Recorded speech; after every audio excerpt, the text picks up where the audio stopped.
Hello everybody, my name is Brando and welcome back to our Tribe Tales. We are deep in the endgame now on our server, and at this point, we can pretty much do whatever we want. We're in that phase where the sandbox is pretty much wide open. And before we dive in, I want to give a huge thanks to everyone who likes and comments and supports the channel. Seriously, all of you rock, and one of those comments actually sparked the idea of today's video. And another thing that I didn't plan on saying, but I am pretty sick today, so if you can tell a difference in my voice, I do apologize. But let's move right on to the core of Ark.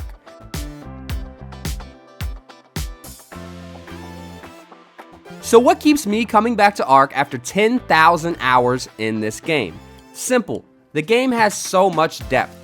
At its core, Ark is about exploring, harvesting, crafting, building, farming, breeding, and fighting. And the best part? You can dive into any one of these aspects as much as you want. But once you reach the late game, keeping things fresh becomes a real challenge. Let's talk about how to keep Ark fun after you unlock tech gear and you've beaten most of the bosses. This is my go-to strategy. Adding your own restrictions can breathe a whole new life into the game. You can try things such as using no flyers on even the bigger maps like Astraeos here. Or you can maybe only tame bugs and reptiles and leave out all of the mammals and dinosaurs in the game. Maybe you can run the tech cave and beat the overseer on foot. No dinos. There's a video on that coming soon. Or you can even try taming a Facilissuchus on Aberration. I dare you. These kind of challenges push you out of your comfort zone and give you a reason to rethink strategy.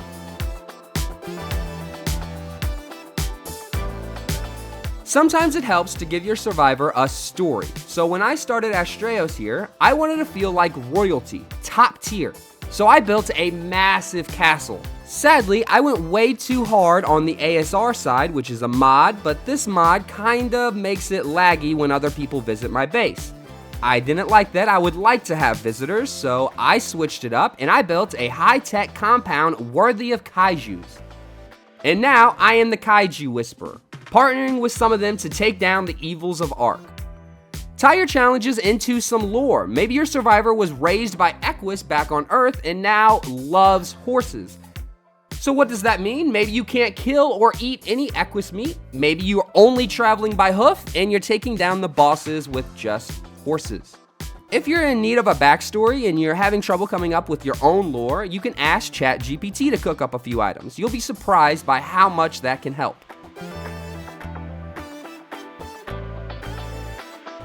Now, if you're not in the mood of starting over and you're already at the end game, then set a taming goal.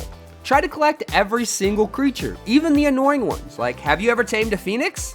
Does it have a mate yet? I heard they can get pretty lonely. What about a rock elemental? The titans maybe? What about the spiders? A titanosaur? It's all a part of the ride. Enjoy the little things and go out and tame different creatures.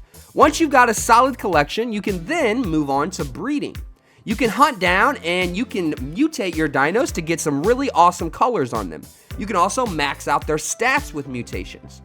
And since extinction came around, you can now play around with traits, both creature and gear based. It's wild how powerful you can actually become in this game.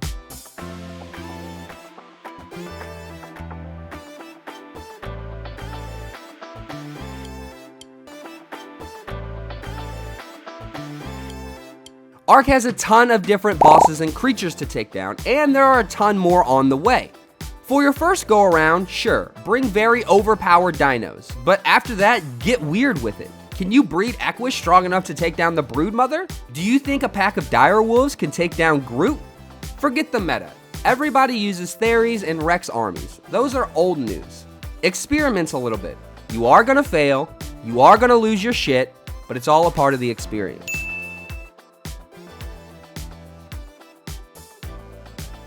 In between projects, I like to grind up on my mats. I like to go on peaceful fiber runs along the beaches of Astraeos. I like to cook up thousands of gunpowder for my next cave run, and killing tons of Thylas over on Scorched Earth. I like to have gear for every situation, so I like to have some not so strong swim trunks and some crocs for casual cave runs, and I also like to have riot gear for some serious business. And I always keep a good backup inventory set and a rescue kit ready to go because you will die. Expect it and plan for it. It's okay.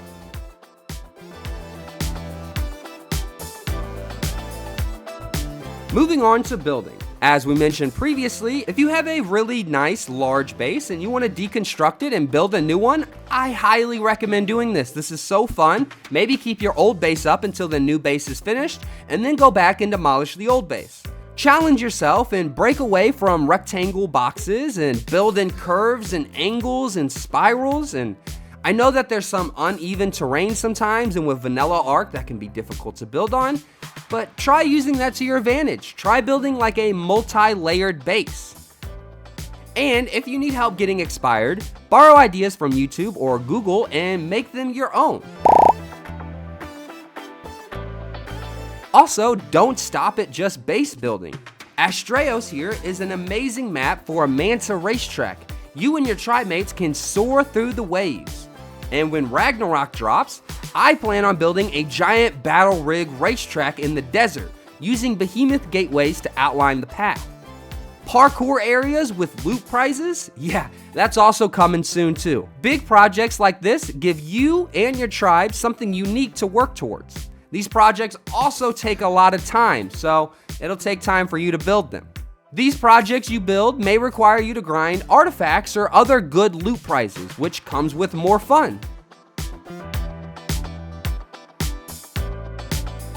Now I understand this one probably isn't for everyone, but it really can be a fun grind if you're looking for something new to do. There are a wide variety of achievements to work towards in this game, and I'm sure you probably have already got the easier ones, such as taming your first dino or curing mega rabies.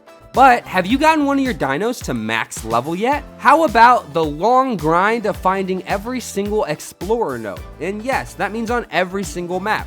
Break it down by map and it won't seem as bad. Don't think about the Extinction Explorer notes until Aberration is completely finished.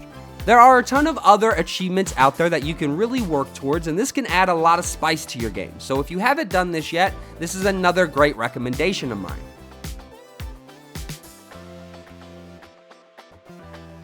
Are you strictly PvE like me? Then maybe you could try PvP, go against other players. It adds a whole new realm to the game. The whole vibe changes, there's more stress, there's more strategy, less chill, and more thrill. If that is something up your alley and you like high stressful moments, then PvP is a very fun avenue for you to try.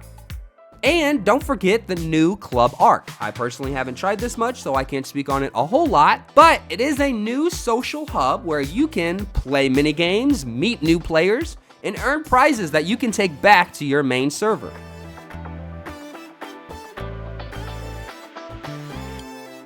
If you haven't already dove into mods, then I assume you probably don't want to.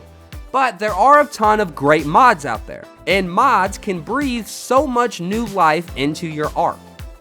Now I know there are a ton of mods out there, so if you're needing some recommendations on what mods to add to your servers, Cyberstructures, honestly, this is my overall favorite mod that we have on our server. You can automate your farms, it streamlines crafting, and it stays true to the vanilla vibes. Architect Structures Remastered, or ASR, this is a great mod if you are a builder. It's like the mod if you're a builder. The Shiny Dinos mod is my first go-to creature mod to install. This doesn't add any new creatures to your mods, but gives vanilla creatures a little bit of a boost, and it gives them some really good stats sometimes. On top of that, there are a ton of other skin packs and other custom cosmetics that don't really change the playstyle of your game, but personally, I've spent hours just customizing my look in Ark. That could be a great way to kill some time as well if you're looking for something new. I love trying out different skins. Now, as some overall closing advice, the key for Ark is balance. Don't breed nonstop, don't run bosses on repeat, and don't build for 80 hours straight. Switch it up, keep things fresh, and that's how you avoid a burnout in a game like this. Ark is a game of infinite possibilities, and that's why I'm still here 10,000 hours later. Whether it's creating lore, taming every creature I've never tamed before, kind of like the Karchar, trying new building styles, or diving into mods, there's always something new to explore. And if I missed any cool ideas that you guys have, I would absolutely love to read about them in the comments below. Thank you guys so much for watching, and I will see you in the next one.